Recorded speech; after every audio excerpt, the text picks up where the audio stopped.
Pelo que o meu pai nos criou, ele sempre dizia, se não fizesse o que ele mandasse fazer, o cacete rolava. A gente não tinha a liberdade de sentar com ele assim, pai, eu quero conversar com o senhor. A gente não teve isso. Quando ele sentava para conversar, já era com a tabica na mão. Reunia os meninos, os meus irmãos, para que um batesse no outro. Você hoje vai cortar uma tabica para bater em quem errou. Então, tudo isso veio uma sequência que me oprimiu até quando eu escutei a minha esposa dizer, eu estou grávida. Pronto, eu vou querer para o meu filho coisas boas. Não vou querer o que meu pai fez comigo. Eu já fui muito agressivo com umas mulheres que eu amei, muito agressivo comigo, o tanto que eu já me tranquei, o tanto que eu fui violento com amigos, com pessoas que eu trabalhava. Eu achava que o meu jeito era ok. Só que eu não aceitava a minha namorada dirigir, eu tinha que dirigir, mesmo que eu tivesse bêbado. Eu não aceitava quando a minha palavra não era respeitada como eu achava que tinha que ser no ambiente de trabalho. Então eu tinha uma série de teorias e crenças sobre o que eu achava que um homem tinha que ser. É muito comum a gente ouvir ou sentir que a gente precisa, como homens negros, no meu caso ainda que de pele clara, ser melhor do que os outros para chegar em algum lugar. Se você não for 10 vezes melhor do que o menino branco que está na sua sala, você não vai chegar nem perto do lugar que ele vai chegar. Então, durante muito tempo, eu tentei mirar numa construção do que seria ser um homem cada vez melhor, para depois entender que o meu aspiracional naquela hora era virar um homem branco, era tentar ser um homem que eu nunca ia chegar a ser.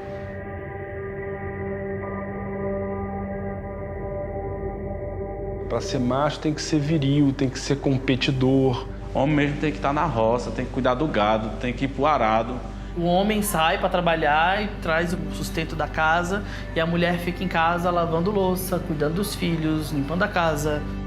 Deus mandou assim. Deus disse que homem é isso, mulher é isso, que família é isso. Ou você está fazendo a vontade de Deus ou você está no pecado.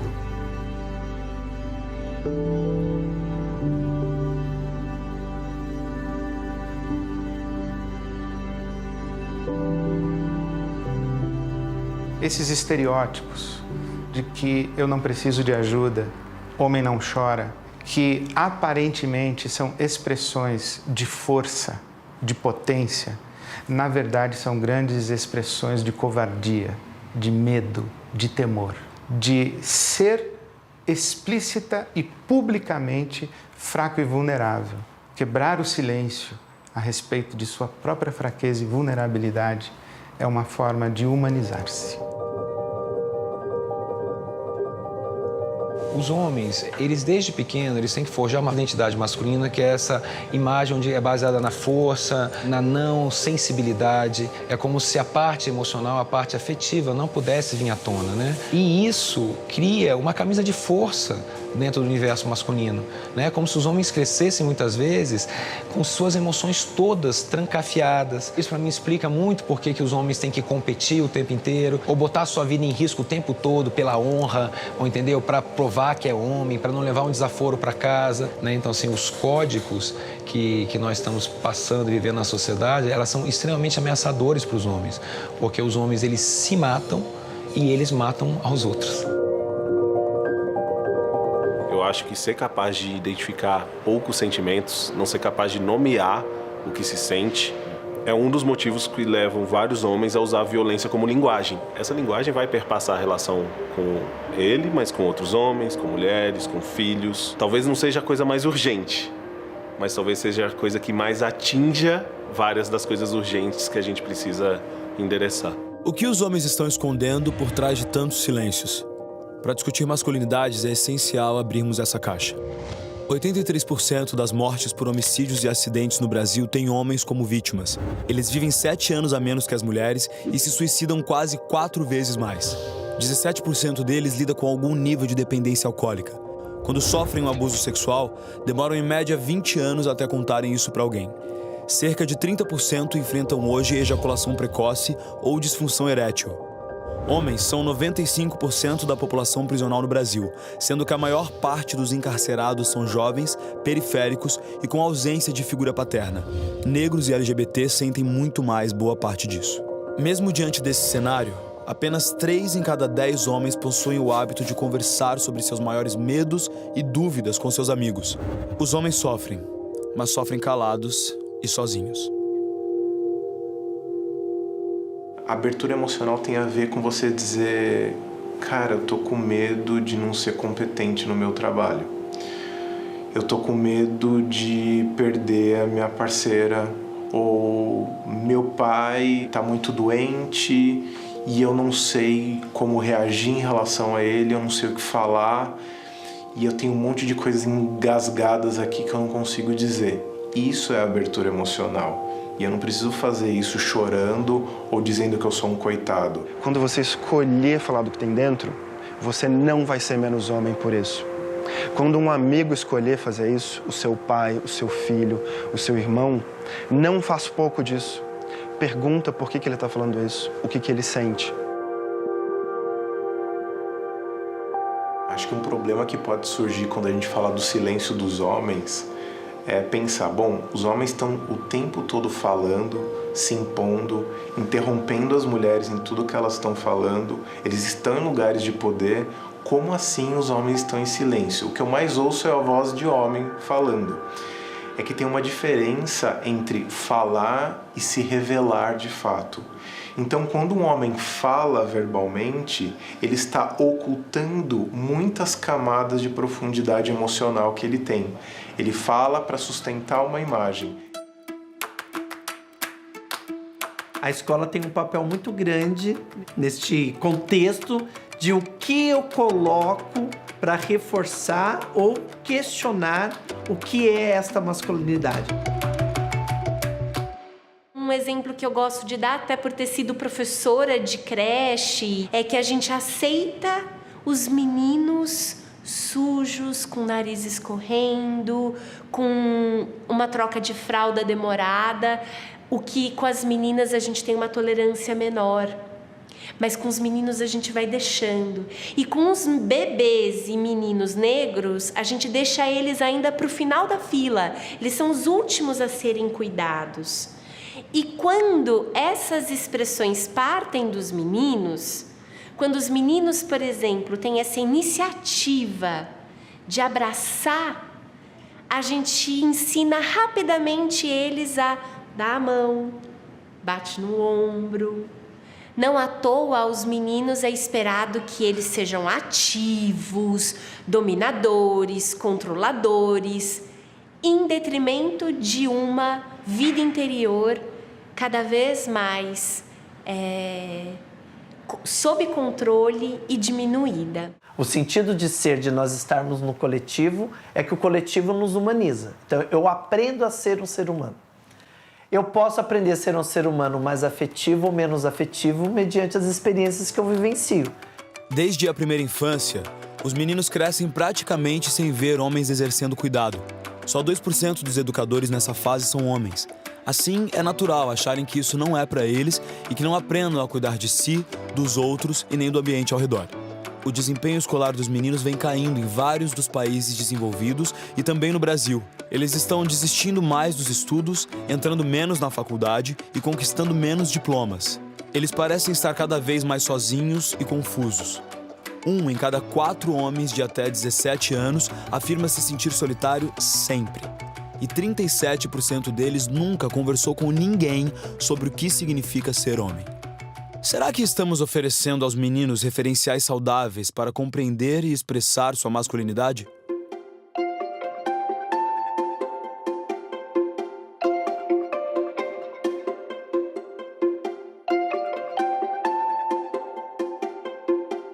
Não é todo mundo ser humano? Todo mundo não tem carne, osso, sentimento? Quem disse que o cara não pode demonstrar sentimento? Então, é essa cena que a gente vai fazer. A gente começou o plano de menina especialmente com as meninas, mas a gente descobriu ano passado que era urgente falar com os meninos também. E as meninas trouxeram essa demanda pra gente. Os meninos começaram a ficar muito mais violentos na escola, por conta das meninas estarem mais informadas, identificarem o racismo, o machismo, o assédio. Antes era porque a gente não tinha informação.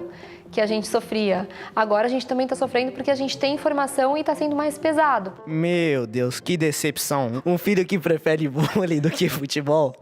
Cadê aquela camiseta do São Paulo que eu te dei? Eu não gosto de futebol, não torço pra nenhum time.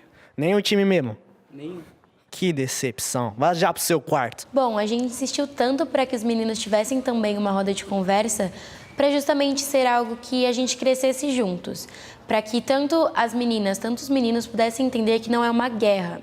A gente precisa crescer junto como sociedade, como grupo mesmo. E eu vejo hoje, principalmente com Planos de Menino, que ser homem é muito além de, tipo, gostar de mulheres ou ter um órgão masculino, etc. É muito além disso. Eu lembro que nossa primeira oficina tinha um menino que hoje é um dos nossos principais multiplicadores na escola. Com as oficinas, ele vinha para acompanhar os amigos e ficar tirando sarro, né?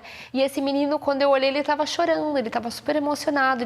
Ele foi o menino que mais se emocionou na roda e o tempo todo ele falava que ele tinha que ser o espelho do pai, né? E o pai era um homem super abusivo, batia na mãe e no meio da oficina ele descobriu que ele não queria ser. Que ele não queria ser aquela pessoa. A gente tem esse feedback da diretoria, das próprias meninas, que os meninos mudaram bastante em relação comportamental. Aquele assédio, aquela brincadeira boba, eles pararam com isso, começaram a respeitar mais, começaram a defendê-las. Então, eles têm sido esses agentes de transformação, viraram nossos aliados, né?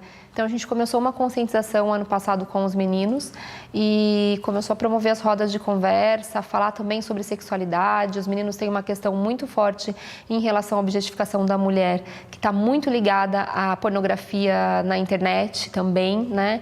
Então, essa geração ela tem um acesso muito fácil a corpos, a sexo, e tudo isso interfere também na visão que tem do outro, né? O consumo de pornografia atualmente nos meninos começa na fase de 8 a 9 anos de idade, quer dizer, uma coisa muito precoce, né?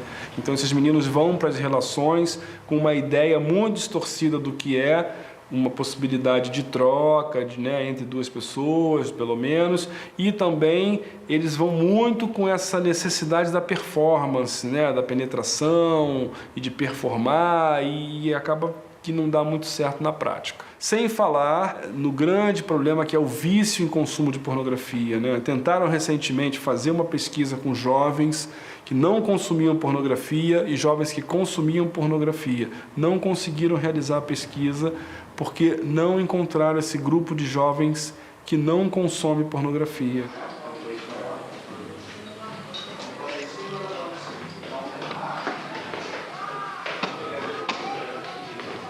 Mas é melhor fazer de fim de semana ou de terça-feira? Eu falo, cara,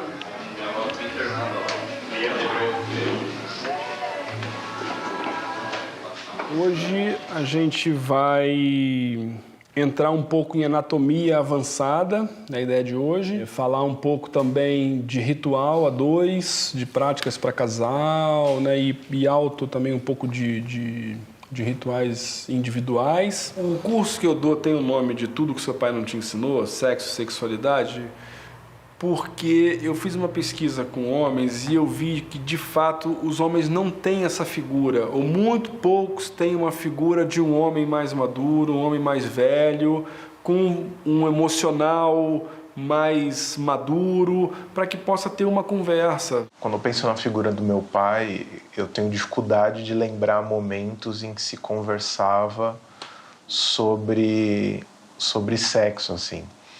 Uma vez eu me lembro que ele me flagrou me masturbando e foi uma coisa muito vergonhosa para mim. E ele deu um tempo, aí ele voltou, sentou do lado da cama e falou: filho, normalmente essas coisas que a gente faz em relação ao sexo, a gente não pode fazer logo depois que a gente almoça, porque pode dar congestão.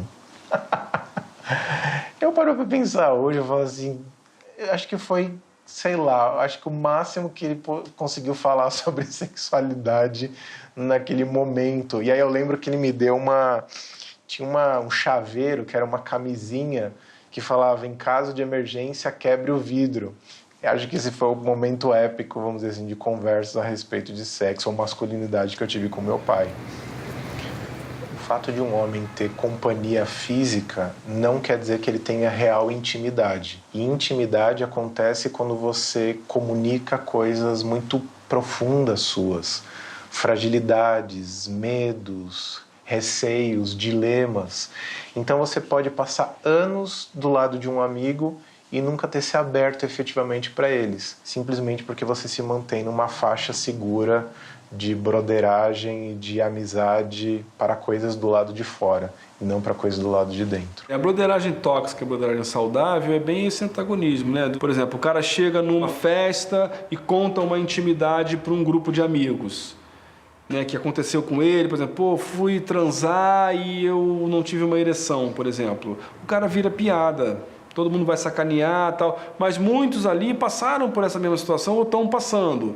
E uma broderagem saudável seria o quê? Pô, cara, isso acontece comigo também, vamos conversar, vamos trocar, o que a gente pode fazer? Então, é acolher essas situações, né? Mas é que preciso que, para uma broderagem saudável aconteça, que os homens estejam mais maduros com as suas emoções, com a sua masculinidade, mais tranquilo, para que ele possa acolher aquela dúvida, né? Se é todo mundo frágil nesse sentido de não estou entendendo, não sei também o que eu falo sobre isso, melhor sacanear o cara. 6 em cada 10 homens afirmam lidar hoje com distúrbios emocionais em algum nível. Muitos ainda não diagnosticados, pois evitam buscar ajuda. Os mais comuns são ansiedade, depressão, vício em pornografia e insônia. Mas outros vícios, como álcool, demais drogas, comida, apostas e jogos eletrônicos, são mais presentes do que imaginamos.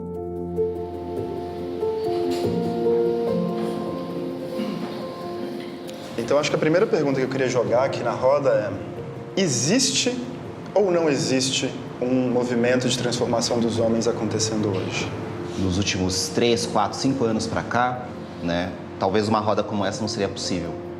Então, sim, está acontecendo. Ainda não é perfeito, ainda não resolveu os problemas, mas se a gente pensar que as mulheres estão organizadas há pelo menos 100 anos e também não resolveram os problemas, então a gente sabe que isso é uma coisa, né, a vir, mas existe. Para responder essa e outras perguntas, realizamos uma pesquisa nacional que escutou mais de 40 mil homens e mulheres de todas as idades, raças, classes e regiões.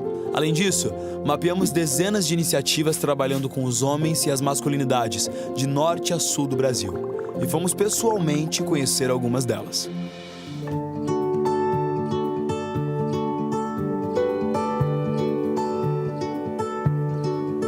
Homens em Conexão é um trabalho de reunir os grupos de homens, né? Os movimentos de homens que a gente tem no Brasil. Minha história é como a história de muitos homens, assim, né? De um modelo de masculino bem machista, com o qual eu não me identificava de maneira alguma, com a falta de referência de outras possibilidades de ser homem. E aí esse conflito interno de como pertencer a esse mundo masculino, sendo que eu não me identifico com ele.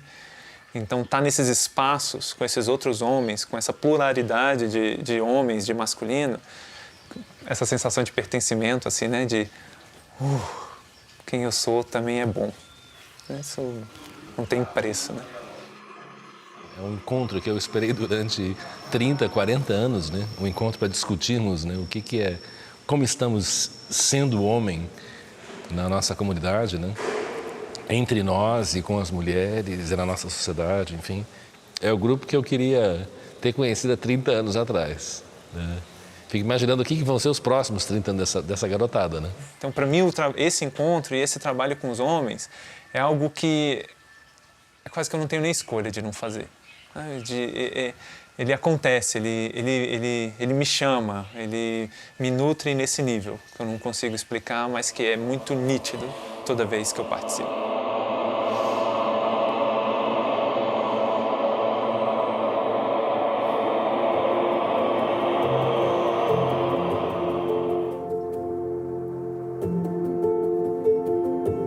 Eu acho que os homens têm que se entender no seu lugar de privilégio e saber se pensar a partir disso e saber se recolocar. E como às vezes é hora de recuar, às vezes é hora de ouvir, às vezes é hora de abrir espaço para outras pessoas. Então, assim, isso significa o quê? No ambiente de trabalho. Isso significa o quê dentro de casa? Os homens não estão sendo convidados ou se sentindo instigados a refletirem porque caiu uma maçã na cabeça deles e eles entenderam que é hora de mudar. Não, houve uma mudança na sociedade. E isso gerou dificuldades para os homens. Então, essas novas masculinidades, elas estão se produzindo e sendo empurradas pelos movimentos das mulheres.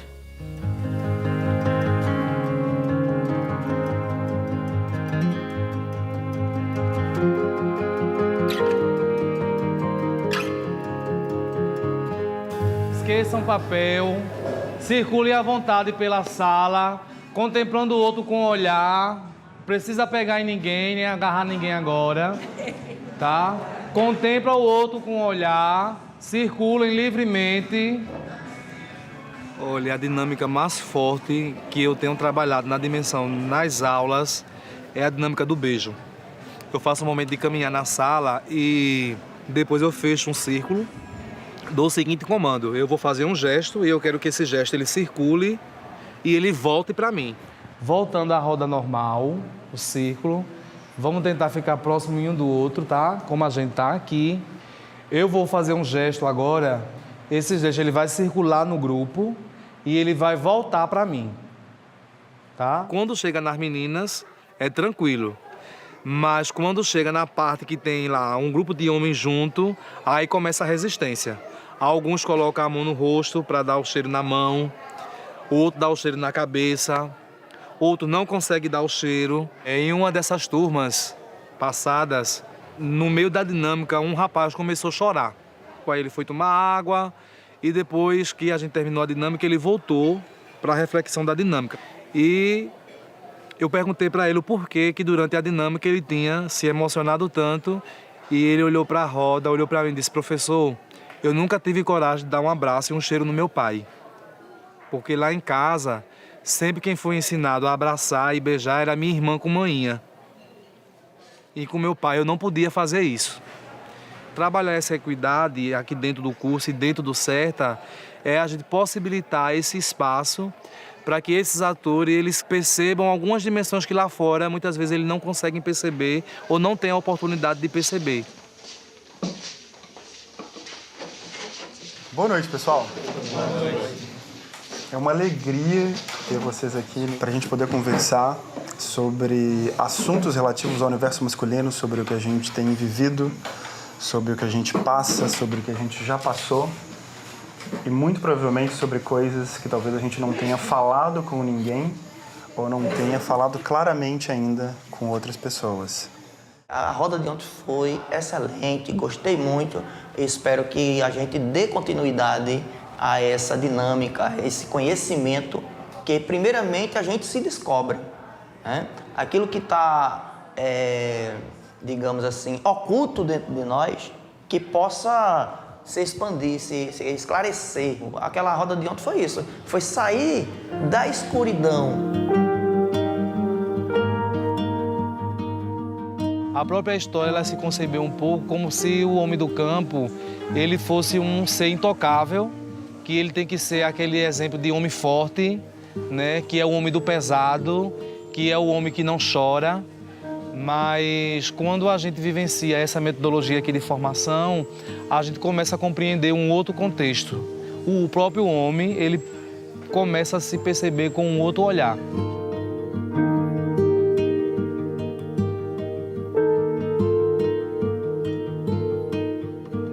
Repensar a masculinidade parte do repensar qual que é o nosso cuidado com o outro.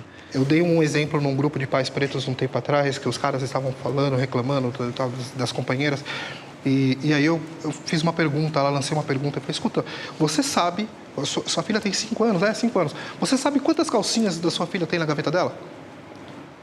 Aí o cara me perguntou: mas o que essa pergunta tem a ver? Eu falei: não, alguém tem que saber. E aí, quando eu faço esses questionamentos, eu faço também para mim. Porque eu também me vejo nessa posição de: eu não sei quantas calcinhas a minha filha tem lá na gaveta. Você está jogando essa carga para uma outra pessoa.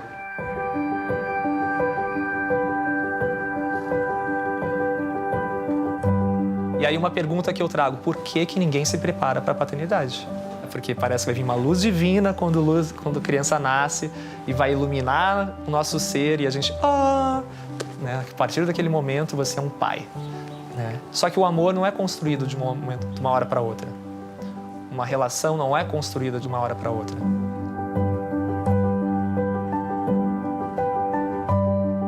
Para cuidar de um filho, realmente, você precisa se conectar no nível emocional. E para isso você precisa entrar em contato com emoções que talvez você, como homem, nunca se permitiu.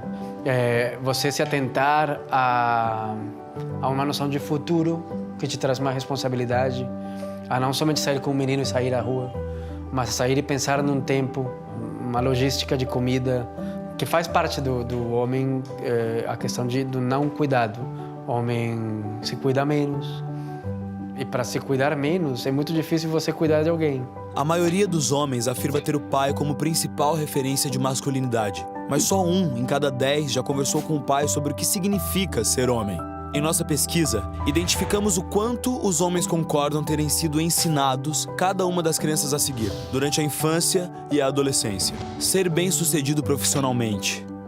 Não se comportar de modos que pareçam femininos. Ser fisicamente forte. Ser o responsável pelo sustento financeiro da família. Não expressar minhas emoções. Dar em cima das mulheres sempre que possível. E somente 2 em cada 10 homens dizem ter tido exemplos práticos de como lidar com as suas emoções. Por que pais e filhos têm tanta dificuldade em conversar sobre as pressões que enfrentam como homens? Como os pais podem ser mais presentes, abertos e afetuosos?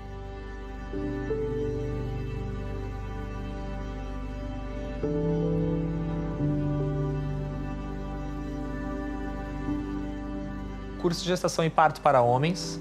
Esse nome às vezes até gera um estranhamento, né? Como assim gestação e parto para homens, né? O homem não pare. Mas é para gerar já esse primeiro questionamento. Como assim? Eu trago aí conhecimentos sobre a fisiologia dessa mulher, as transformações, muito o que acontece realmente sobre a mulher, né? Com a mulher durante a gestação. Fazer com que esse homem se prepare para o parto. O principal objetivo é sensibilizar, é trazer conhecimento e é trazer a reciprocidade desse casal.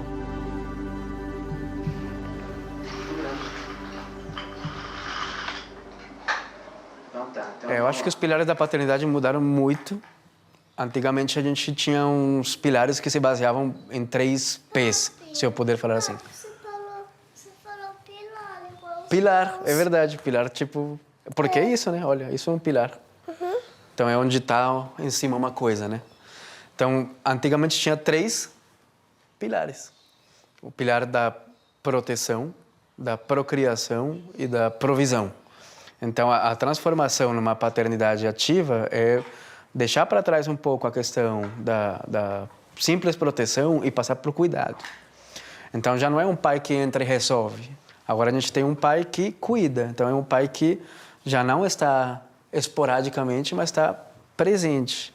Já não tem uma atitude passiva, tem uma atitude ativa. Vou colocar eu no seu lado para ver. Não, é. A semelhança. Antes de qualquer coisa, se refletir. O que é ser homem? Quais são as minhas referências paternas? E pensar o que eu quero replicar. É estudar mesmo, é se dedicar. Porque sem conhecimento, a gente não vai conseguir ser empático. E aí quer bater foto, né, beijando a barriga, para os outros falarem que é paizão, mas o cara não tá nem aí, né? De se necessário se impor. Não tô achando graça do que você tá falando, brother. Né? É pau mandado. O que você quer dizer com isso? Porque realmente eu tô indo lá cuidar da minha esposa, do meu filho, eu sou pau mandado? Né? O que você faria? Então é questionar também. Né? E isso precisa ter coragem.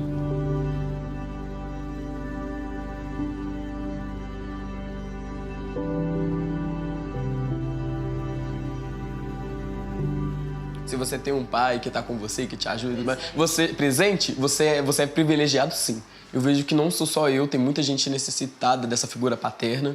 E entre nosso bonde, principalmente entre os rappers e uma juventude do passinho e tal, a gente tem umas piadas assim: boy, você tem pai, boy, então é boy. Quando tem pai é boy. Tem um dos meninos que ele é muito engraçado, é um menino gay, o Dudu. ele sempre faz uma piada quando ele precisa de alguma coisa. Quando ele precisa de celular, ele pega meu Instagram e fala, galera, meu celular é igual ao meu pai. Não tem. Tô precisando de um celular e tudo mais.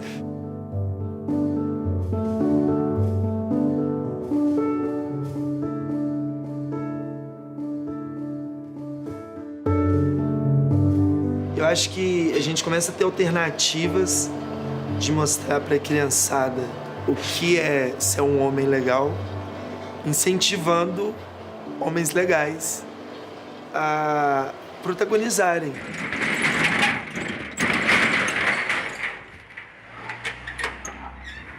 Esse lado da Favelinha é um centro cultural independente, que é autogerido pelos moradores da comunidade.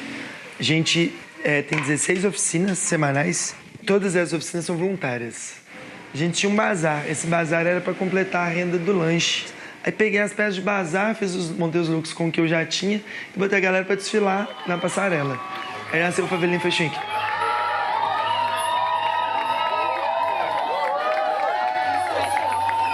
Eu percebi que era quase que óbvio isso que ia acontecer, do jovem, né, estudar numa escola pública e tal. E ele, quando chegasse nos 12, nos 13 anos, tinha muito esse espelho do tráfico. E quando não era o espelho do tráfico e ele queria trabalhar, só nos restava subemprego. E eu comecei a pensar nisso, de, poxa, até quando a gente só vai ter que ser diarista, faxineira, motorista? Se você quiser ser o pedreiro, hoje em dia, com a minha visão, vai ser o melhor pedreiro, sabe? Nós vamos fazer de tudo pra você ser o melhor pedreiro, mas que seja seu sonho, sabe? Não que você tá ali porque sobrou, porque na verdade você queria ser astronauta, sabe? Se você quiser ser astronauta, vamos ser astronauta.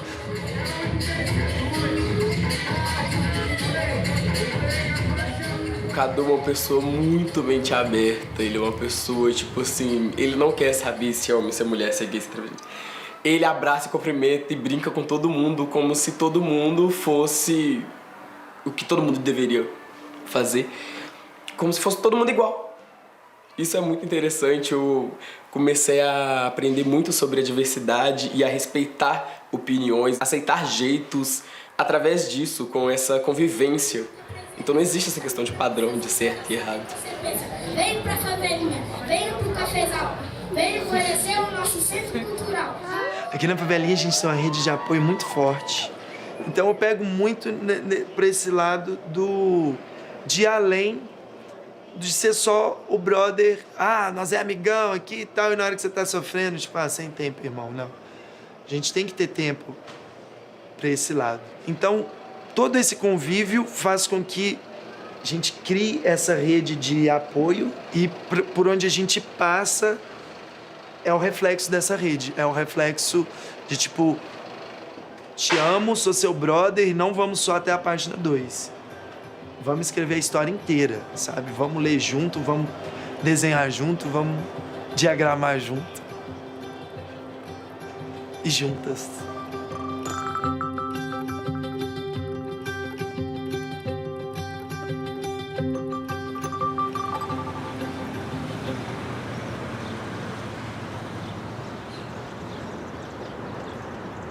A categoria existencial do homem, né, o homem com H maiúsculo, é a categoria do homem branco. Esse é o homem. Né? Quando se fala da figura do homem, o que se espera do homem, o que se pensa do homem, esse é o homem ideal. O homem negro nunca vai ser o homem ideal. Não é à toa que a célebre frase do Frantz Fanon, né, o homem negro não é um homem, diz muito sobre a nossa condição. A condição de que, antes de tudo, você é um negro.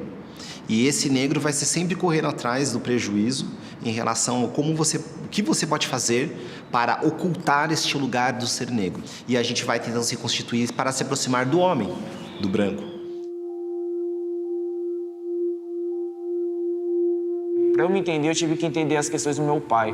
E para eu entender as questões do meu pai, era engraçado que, você quer destruir a masculinidade do menino negro é você falar que você é igual ao pai dele. Só que não lembrar pelo bom aspecto, lembrar pelo mau aspecto. Você é igual ao seu pai. Vários meninos negros ouvem isso. Ser um menino negro é estar nesse lugar onde essa ideia de país não quer cuidar desse menino negro, não quer cuidar dessa população negra como um todo, né? A gente precisa fazer com que os meninos pretos sobrevivam. Porque eu tenho um filho preto. né? 8 anos de idade, o nome dele é Jorge. Em um determinado momento, ele vai chegar em casa, a partir daqueles 12, 13 anos que começam os enquadros, ele vai chegar em casa um certo dia chorando e falar: pai, tomei enquadro da polícia e foi pesado. Como não pegaram leve comigo, porque eu era ingênuo. Quando eu tomei meu primeiro enquadro da polícia, eu cheguei em casa, tipo, como? Não sabia o que era aquilo. Isso aconteceu. E ao mesmo tempo eu já tive um amigo branco que falou assim pra mim: cara, eu nunca tomei enquadro. Eu falei: quê? Nunca tomei enquadro? Como assim, mano? Nunca tomei enquadro? Então a gente acaba ficando familiarizado com uma coisa que não deveria ser comum. Mas, sem dúvida, eu acho que tem algumas experiências que são mais pontuais, né? Como, por exemplo, a minha primeira batida policial, por exemplo, que eu tomei no dia do meu aniversário, 2004. Nunca vou esquecer. Uma arma na cabeça. Estava saindo de um show, indo pra casa de um amigo que faz aniversário no mesmo dia que eu. A dor é entender que eu ocupo um lugar que, independente do quão eu sou, do quão eu estudo, de quão bonito eu sou, de quão bem vestido eu sou, de quão cheiroso eu sou, de quão legal eu sou, isso vem antes de mim, né? Isso vem antes de mim. Então a gente pode cegamente entrar numa lógica de remediar a violência em relação ao homem preto e nunca olhar para os reais motivos que construíram esse ambiente violento que cerca o homem preto, que mata o homem preto a cada 23 minutos. Não tem como a gente falar de masculinidade preta e não falar de violência. E é aí que a gente vê que o racismo é uma estrutura muito bem preparada, porque ela faz com que você sofra o racismo e ela cobra que você não seja negro. Faça o possível para estar no nosso sistema, mas eu vou te derrubar porque você é negro. Todo esse processo midiático de embranquecimento faz com que a gente não consiga mais reerguer, que a gente tenha muitas dificuldades para reerguer uma noção de povo. Porque a televisão não vai dizer pra gente quem foi Malcolm X, quem foi Steve Biko. A gente tem referências de masculinidade e a gente está num momento em que o homem negro grita de diversas formas para que a gente consiga enxergar essas referências. Quando você fala quebrar o silêncio dos homens, quando você fala do silêncio dos homens brancos, quem silenciou o homem branco? Se o homem negro tem algum silêncio a ser quebrado, se você for perguntar isso pro homem negro, com certeza. Sem falar os corpos que saem de todo canto. É sério, meu mano, essa noite eu vou ficar de canto. Eu calarei o meu canto enquanto o meu pranto não dissolve o sentimento dessa porra que vem me matando.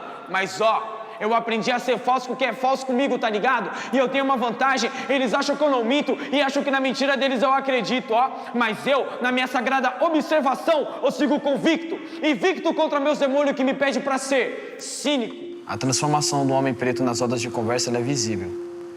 Principalmente quem nunca foi, ele começa a entender que o que ele encontra logo de cara é o afeto entre os homens pretos. Caramba, existe essa parada. E a gente está aqui agora, para mim, pessoalmente, é urgente pelo moleque preto que vai jogar no YouTube alguma coisa, às vezes nem sobre masculinidade, vai aparecer esse vídeo e, tipo, não tem lá um homem preto reproduzindo uma fala da masculinidade branca. Tem um homem preto que identifica onde está pisando, critica o lugar onde pisa e quer construir lugares de autonomia para esse povo preto. Acho que viver com medo é quase que um padrão para qualquer pessoa que faça parte de qualquer minoria. Seja mulher que não sai na rua sem medo de ser assediada, seja gay que sofre medo de sofrer uma violência, seja um negro que sai na rua e alguém acha que é um assaltante. As pessoas trans morrem não é por causa de outras pessoas trans. As pessoas trans morrem porque essa norma do ser homem, do ser mulher é que mata a gente. É essa raiva, esse ódio que mata as pessoas trans, que violenta os gays, que violenta as lésbicas, que violenta as mulheres. É isso tudo que violenta a sociedade. Quando eu me coloco como um homem dentro da sociedade, a sociedade me cobra uma postura de homem. Me é cobrado, você não pode chorar. E aí é uma coisa muito recorrente entre homens trans, que quando começam a assumir os papéis masculinos dentro da sociedade, eles falam, uma coisa que eu notei que eu parei de fazer quando eu cheguei nessa masculinidade, foi, eu parei de chorar. Eu me vejo obrigado a seguir um padrão para ser aceito como homem. Eu acho que todo homem, independente de ser hétero, ser gay, ser bi, o primeiro xingamento que eu ouvi na escola, ainda criança, é bicha. Você nem sabe o que é bicha, mas você aprende que aquilo é ruim. Quando você se descobre bicha, você vê que você é gay, você quer esconder aquilo, você quer negar aquilo pra você mesmo, porque você aprende que é errado. E você aprende numa fase onde todos os seus valores estão sendo formados, né? Isso é péssimo, porque você tem que desaprender muito do que já estava formado ali para você se aceitar, para você sair do armário, para você depois contar para as pessoas e ensinar algumas que aquilo não é errado. Então é um esforço muito grande.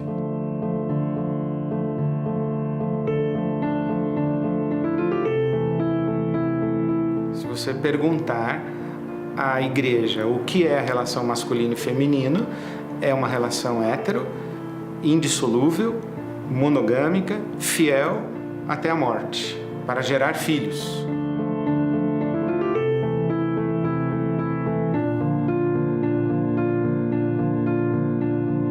Só que nós vivemos num tempo em que todas estas multiformes expressões de identidade pessoal e de identidades de relação estão hoje dentro da igreja. Querendo ou não, está lá. E a igreja vai precisar aprender a lidar com isso. Talvez muita gente enxergue a desconstrução desses valores como se a gente estivesse destruindo a sociedade. Muita gente que diz que quem está questionando esses valores quer destruir a família, que quer destruir o tradicionalismo. Não. Tem algumas pessoas que não correspondem a isso e também têm o direito de existir. A igreja precisa entender a novidade do evangelho. E é um dos meus lamentos, essa igreja violenta, excludente. É que ela não entendeu a graça de Deus. Ela ainda está na lei de Deus. Ela quer controlar o mundo pela legislação. O melhor exemplo para isso é quando uma mulher pega ou flagrada em adultério é trazida para Jesus. E as pessoas, os religiosos da época dizem, a lei manda apedrejar uma mulher que adulterou. Jesus diz, apedreje. Está na lei. Deu um impasse e Jesus completou, quem não tem pecado atire a primeira pedra. O que Jesus está ensinando? Não se constrói sociedade com lei. A gente constrói sociedade com graça e amor e perdão.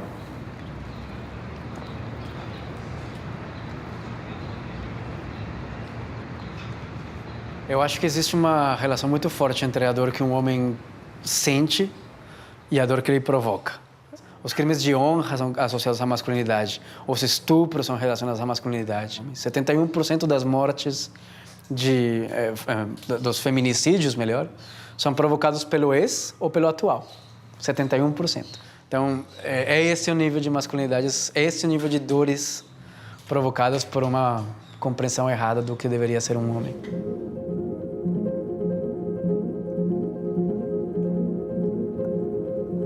Todo o silêncio que você vai guardando dentro de você vai formando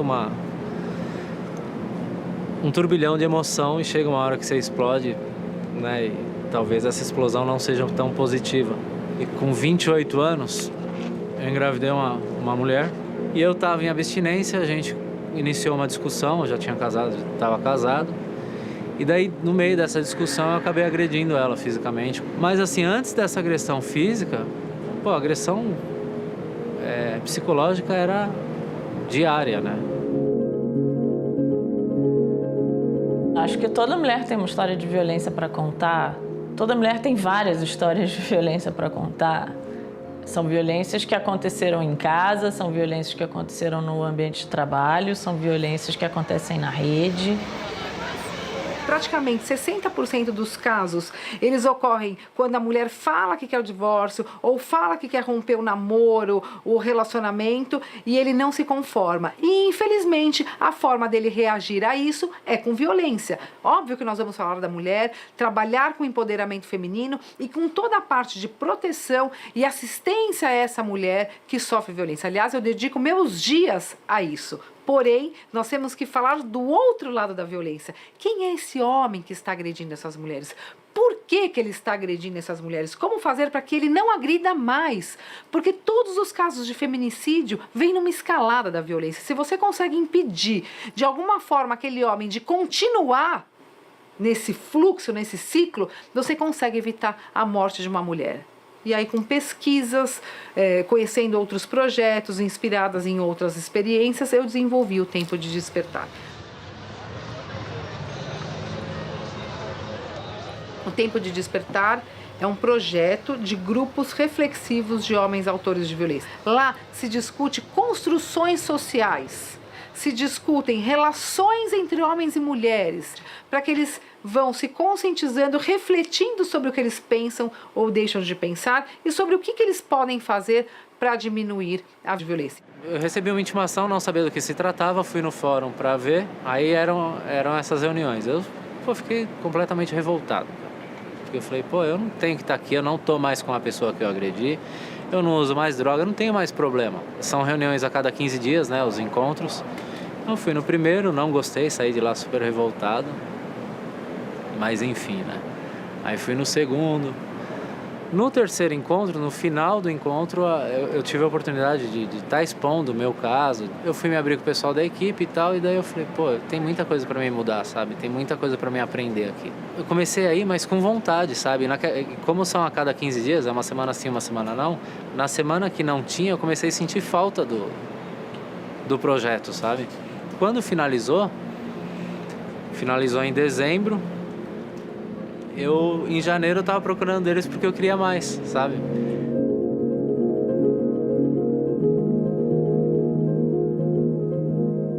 Quantos homens vão ao psicólogo? Eles vão segurando para eles aquilo sem nenhum tipo de ajuda. E a hora que isso estoura, ela vai estourar ou na violência, ou no uso excessivo de droga, ou no uso excessivo de álcool. Tudo isso traz no homem uma mistura de sentimentos que acabam se revelando em comportamentos agressivos e violentos contra a primeira pessoa que está lá e que ele sabe que por uma construção histórica, cultural e por falta de uma legislação rígida, ele pode agredir, violentar sem que nada aconteça com ele. Então esse quadro precisa ser mudado. Ele precisa se conscientizar que não é isso que resolve o seu problema. Foram as próprias mulheres vítimas de violência, e isso é muito importante falar, que me deram a luz de trabalhar com os agressores. Conversa com ele. Promotora, por favor, chame ele aqui.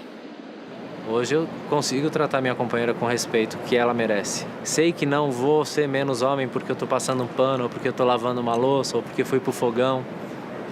Sabe? Sei que tô ajudando ela, até porque eu moro ali. Não é que eu tô ajudando ela. Eu moro ali, a obrigação é minha também, né? Então, assim, eu sou muito grato ao projeto, né? Porque eu acho que eu não conseguiria nem estar limpo das drogas ainda, se não fosse o projeto mudar o meu comportamento. Nós conseguimos diminuir a reincidência com os grupos reflexivos desses homens, que eram 65% reincidentes, para quanto de reincidência? 2%. Então é um resultado, quase nenhum desses homens voltou a cometer atos de violência contra a mulher. Mas do ponto de vista social, subjetivo, o maior resultado é esse homem voltar para mim e falar o seguinte: doutora Gabriela, eu não cometo mais violência contra a mulher, mas tem uma coisa que isso me ajudou. Eu consegui olhar para os meus filhos e falar, eu te amo. Eu consegui entrar num grupo para tratar do meu alcoolismo. Eu tenho mais amigos no trabalho. Para mim, é o resultado mais expressivo desses grupos reflexivos de homens, mostrando que há essa possibilidade, é efetiva e os homens podem sim despertar para uma nova vida. Qual a percepção das mulheres sobre o progresso dos homens? 50% das mulheres concordam, em algum nível, que os homens estão agindo de modo menos machista nos últimos anos. E 65% delas afirmam que os homens que são pais estão participando cada vez mais. Entretanto, 54% acreditam que eles ainda não entenderam completamente que elas merecem as mesmas oportunidades e direitos. E somente 28% das mulheres acham que os homens estão assediando menos. Mas será que eles estão confrontando seus amigos? 6 em cada 10 homens afirmam já ter deixado de lado pelo menos uma atitude machista ou homofóbica apontada por outra pessoa. E 5 em cada 10 homens de até 17 anos afirmam confrontar seus amigos com frequência. Ou seja, muitos de nós parecem ter dado um primeiro passo para a mudança, o que é ótimo, mas há muitos outros degraus pela frente. Ainda hoje a gente percebe questões de gênero como coisas à parte dos homens, assim. Mas o que eu vejo em movimento é justamente esse reconhecimento de que a gente também precisa, sempre alinhado às mulheres, também olhar para as nossas questões e também perceber que temos grandes responsabilidades. Eu percebo esse movimento acontecendo, assim. Então, quando um homem se percebe machista e ele começa a questionar aquilo, não é uma questão só racional. Tem um componente emocional muito forte. Tem a ver com ele ficar no escuro, perdido, sem saber o que ele de fato é. Então, até que ele encontre uma nova identidade que seja segura, reconfortante, que traga benefícios para ele, ele não vai abandonar aquela outra identidade que ele tem muita familiaridade que ele viveu até aquele momento. Eu sou machista. Vivi e fui criado numa sociedade machista. Eu vou me educando através de relacionamentos, através de conversas, para ser o mínimo de machista que eu consigo. Só que quando alguém me falar que eu sou machista, eu não preciso estar com 2 pedras na mão e pensando, pô, mas eu não sou machista 99% das vezes. Você vai falar dessa uma vez que eu fui machista? Sim, vai falar dessa uma vez que você foi machista. Assim como se alguém falar sobre a uma vez que você foi racista, ouça. Por exemplo, na relação heterossexual, a divisão de tarefas dentro de casa. Porque isso é uma demonstração de consciência do próprio lugar e de respeito ao outro, ao tempo do outro. Acho que isso é uma coisa prática, fácil de fazer. Não tem que ler um livro, não tem que fazer uma imersão, não tem que fazer nada. É tipo, vai lá, enfrenta a louça. É muito simples, vai no mercado, vê se na geladeira tá faltando alguma coisa, bota uma roupa para lavar. Não pode ser uma responsabilidade das mulheres educarem os homens. Agora vocês vão ter que ser desse jeito. Não. Pera, você acha que tá dando certo ser assim? Você acha que faz bem ser assim? Se você começa a achar que não faz bem ser assim, por que você não fala com seu amigo que não é legal aquilo que ele tá fazendo?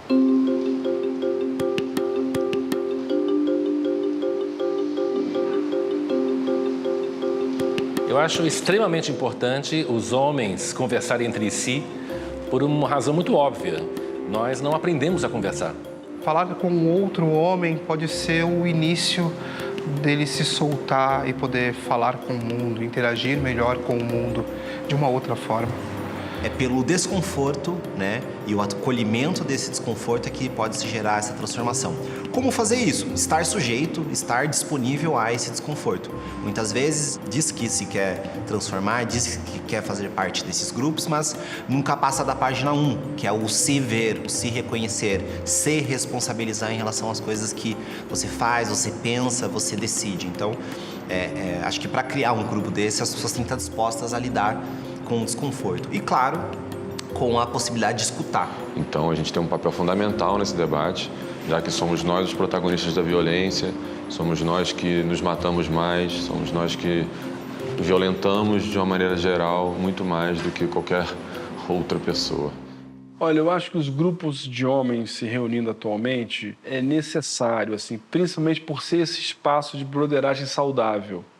Quando junta mais de 2 e não está ali para fazer bullying um com o outro. Eles estão ali para mostrar vulnerabilidade. Então, aí cria um campo, um espaço incrível. Então, assim, é preciso que tenham mais grupos se encontrando, mais espaço. Eu recebo comunicado de homens de outras cidades, fala, pô, como é que eu posso fazer para conversar? Eu não tenho com quem conversar. Então, criar um grupo de homens é uma coisa muito simples. Passa por ter o incômodo e a disposição. Eu vou convidar amigos que eu sinto que têm o mesmo incômodo. A gente vai sentar numa roda e se fazer boas perguntas. Perguntar quais são os medos, obstáculos e vergonhas que a gente tem. A gente vai se responder com sinceridade, em primeira pessoa. A conversa não é teorizando, não é falando dos homens, da sociedade, do Brasil. Eu sinto, Eu vivo, eu tenho esse obstáculo, eu tenho essa alegria, esse sonho. Então eu acho que os benefícios são pequenas transformações individuais que depois viram pequenas transformações sociais em grupos de amigos. E uma vez que você muda seu comportamento, não dá para voltar atrás, né? Uma vez que você consegue escutar mais, você aprende a ficar mais calado. Uma vez que você aprende a sentir mais empatia, você coloca isso em movimento. E de repente você já é um homem diferente do que você era não só há 5, 4 anos, mas às vezes diferente do que você era da última vez que você discutiu com alguém, semana passada. Se a gente volta uns 20 anos, a gente vê o surgimento do Instituto Nos, Instituto Promundo. Tem o Benedito Medrado, Jorge Lira, Marcos Nascimento, pessoas incríveis olhando para isso. A gente vê o movimento Guerreiros do Coração e o que a gente vê é que nos últimos 2 anos teve um boom, em especial nos últimos 12 meses. Tem iniciativas surgindo pelo Brasil inteiro, de norte a sul. Iniciativas com cunho mais espiritual, com cunho mais corporal, com cunho mais político, que trabalham com o olhar da raça, da paternidade. Tem vários caminhos. Todos os homens, eu como homem, preciso assumir responsabilidade pelo que eu faço de ruim e destrutivo comigo mesmo, com outros homens e com as mulheres. Para mim, esse é um movimento possível, seja qual for a perspectiva. Quebrar o silêncio e conversar entre nós é um excelente primeiro passo. Porém, só 1 em cada 10 homens já participou desses grupos. A boa notícia é que 61% deles afirma ter vontade de se juntar a um. Cada vez mais iniciativas estão surgindo pelo país, mas o volume total ainda é pequeno. Precisamos de mais homens dispostos a criar e serem caseiros desses espaços de transformação. Nosso sonho é que cada um dos municípios do país possa ter pelo menos um grupo. Esse é um movimento de coragem. Coragem para assumir responsabilidade, coragem para escutar as mulheres, coragem para abrir nossos corações, sermos vulneráveis e nos ajudarmos a construir vidas melhores. Não é um movimento de homens virtuosos e bonzinhos, muito menos de novos homens. É um movimento de homens comuns, como eu e você. Mãos à obra?